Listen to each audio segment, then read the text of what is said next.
ಇವತ್ತು ನೋಡಿದ್ರೆ ವಿಶೇಷ ಪತ್ರಿಕಾ ಸಂದರ್ಶನ ಕರೆದಿದ್ದಾರೆ ರಾಹುಲ್ ಗಾಂಧಿ ಅವರು. ಈಗ 1:30ಗೆ ಸಿದ್ದರಾಮಯ್ಯನವರು ಒಂದು ಪತ್ರಿಕಾ ಸಂದರ್ಶನ. ಅಣ್ಣ ಸಿದ್ದರಾಮಣ್ಣ, ಅಣ್ಣ ರಾಹುಲ್ ಗಾಂಧಿ ಅಣ್ಣ, ಇಷ್ಟು ವರ್ಷ ನಮ್ಮ ದೇಶಕ್ಕೆ ಸ್ವಾತಂತ್ರ್ಯ ಬಂದವಲ್ಲ, ಇಷ್ಟು ವರ್ಷ ಏನು ಕಡ್ಲೆಕಾಯಿ ತಿಂತಾ ಇದ್ರ? ಈ ಸಮೀಕ್ಷೆ ಮಾಡ್ಬೇಕು ಅಂತ ಅನಿಸ್ತಾ ಇಲ್ವಾ ನಿಮ್ಗೆ? 2010ರಲ್ಲಿ ಮನಮೋಹನ್ ಸಿಂಗ್ ಅವರು ದೇಶದ ಪ್ರಧಾನಿ ಆಗಿದ್ದಾಗ ಆಗ ಈ ಜಾತಿ ಸಮೀಕ್ಷೆ ಮಾಡಬೇಕು ಅನ್ನೋ ಒಂದು ಒತ್ತಾಯವನ್ನ ಇದೇ ಮನಮೋಹನ್ ಸಿಂಗ್ ತಿರಸ್ಕಾರ ಮಾಡಿದ್ರು. 2010ರಲ್ಲಿ ತಿರಸ್ಕಾರ ಮಾಡಿದ್ರು. ಜಾತಿ ಅವತ್ತು ಮಾಡ್ಬೋದಾಯ್ತು, ಜಾತಿ ಸಮೀಕ್ಷೆಯನ್ನ ಮಾಡಬೇಕು ಅಂತ ಹೇಳಿ ಆಗ್ರಹ ಇತ್ತು, ಇಡೀ ದೇಶದಲ್ಲಿ ಆಗ್ರಹ ಆಯ್ತು.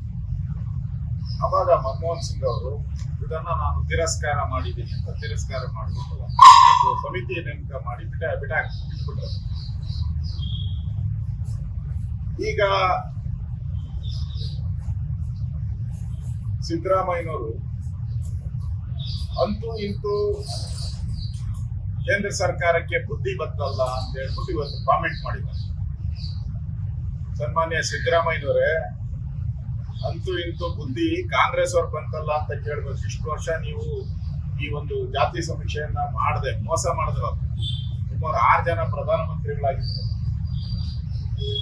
ಜ್ಞಾನನೇ ಬರ್ಲಿಲ್ಲಲ್ಲ, ಜ್ಞಾನ ಇಲ್ದಂತ ಕಾಮನ್ ಸೆನ್ಸ್ ಇಲ್ದಕ್ಕಂತ ಸರ್ಕಾರಗಳು ಬಂದು ಇದನ್ನ ಮಾಡಿಲ್ಲಲ್ಲ, ಅವ್ರಿಗೆ ಹೇಳ್ಬೇಕಾಯ್ತು.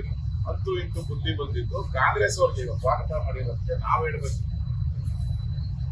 ಆಮೇಲೆ ರಾಹುಲ್ ಗಾಂಧಿ ಅವರು ಹೇಳಿದ್ದಾರೆ ಇದನ್ನ ಕಾಲಮಿತಿ ಒಳಗಡೆ ಮಾಡ್ಬೇಕಂತೆ. ಕಾಲಮಿತಿ ಅದೇ ಸಿದ್ದರಾಮಯ್ಯ ಮಾಡಿದಾರಲ್ಲ 2015ರಲ್ಲಿ ಈ ಗಣತಿಯನ್ನ, ಜಾತಿ ಗಣತಿಯನ್ನ ಮಾಡಿ 2025ಕ್ಕೆ ಇನ್ನೂ ಅದು ಎದ್ನೋ ಬಿದ್ನೋ ಅಂತ ನಾಳೆ ಬಾ ನಾಡ್ದು ಬಾ ಅಂತ ಹೇಳಿ ಗೊತ್ತಾಯ್ತಲ್ಲ. ಹಂಗ್ ಮಾಡ್ಬೇಕಾ? ಸಾಮಾಜಿಕ ನ್ಯಾಯಕ್ಕೆ ಬದ್ಧರಾಗಿದ್ದೀರಿ ಅನ್ನೋ ಒಂದು ದೊಡ್ಡದಾದಂತ ಸಂದೇಶವನ್ನ ಇಡೀ ದೇಶದ ಜನತೆಗೆ ಕೊಟ್ಟಿರುವಂತದ್ದು. ಇಡೀ ದೇಶದ ಜನ ಇದನ್ನ ಸ್ವಾಗತ ಮಾಡಿದ್ದಾರೆ. ಸಾಮಾಜಿಕ ನ್ಯಾಯ ಅಡಿಯಲ್ಲಿ ಈ ಜಾತಿ ಗಣತಿ ಏನಿದೆ ಅದು ಹಿಂದೆ ಬ್ರಿಟಿಷರಿದ್ದಾಗ ಆಯ್ತು.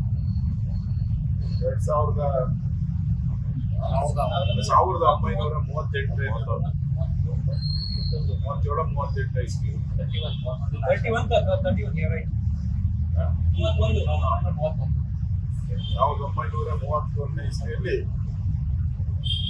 ಬ್ರಿಟಿಷರು ಈ ಜಾತಿ ಗಣತಿಯನ್ನ ಮಾಡಿದ್ರು. ಅದಾದ್ಮೇಲೆ ನೆಹರು ಅವರು 3 ಬಾರಿ ಪ್ರಧಾನಮಂತ್ರಿ ಆದರು. ಇಂದಿರಾ ಗಾಂಧಿ ಅವರು ಒಂದು 3 ಬಾರಿ ಪ್ರಧಾನಿ ಆಗಿರ್ಬೇಕು.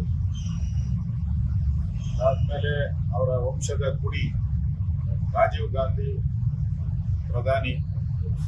ಅದಾದ್ಮೇಲೆ ಸೋನಿಯಾ ಗಾಂಧಿ ಅಡ್ವೈಸ್ ಅಲ್ಲಿ, ಸೋನಿಯಾ ಗಾಂಧಿ ರಿಮೋಟ್ ಕಂಟ್ರೋಲ್ ಅಲ್ಲಿ 10 ವರ್ಷ, ಮನಮೋಹನ್ ಸಿಂಗ್ ಅವರು ಪ್ರಧಾನಮಂತ್ರಿ.